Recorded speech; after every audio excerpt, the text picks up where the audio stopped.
أعوذ بالله من الشيطان الرجيم. بسم الله الرحمن الرحيم.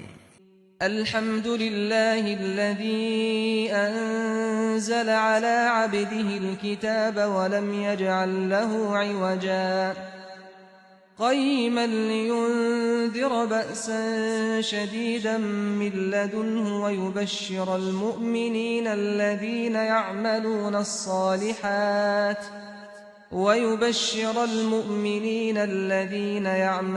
الصالحات أن لهم أجرا حسنا ماكثين فيه أبدا وينذر الذين قالوا اتخذ الله ولدا ما لهم به من علم ولا لآبائهم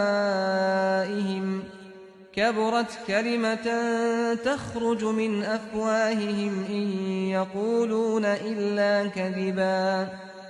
شکر اللہ ہی کے لیے ہے جس نے اپنے بندے پر یہ کتاب اتاری اور اس میں کوئی کج پیچ نہیں رکھا ہے، ہر لحاظ سے ٹھیک اور سیدھی، تاکہ جھٹلانے والوں کو وہ اس کی طرف سے ایک سخت عذاب سے آگاہ کر دے، اور ایمان لانے والوں کو جو نیک عمل کر رہے ہیں خوشخبری سنا دے کہ ان کے لیے بہت اچھا اجر ہے جس میں وہ ہمیشہ رہیں گے۔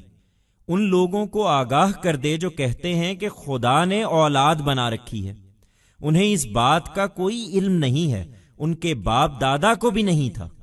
بڑی ہی سنگین بات ہے جو ان کے منہوں سے نکل رہی ہے، حقیقت یہ ہے کہ وہ محض جھوٹ کہہ رہے ہیں۔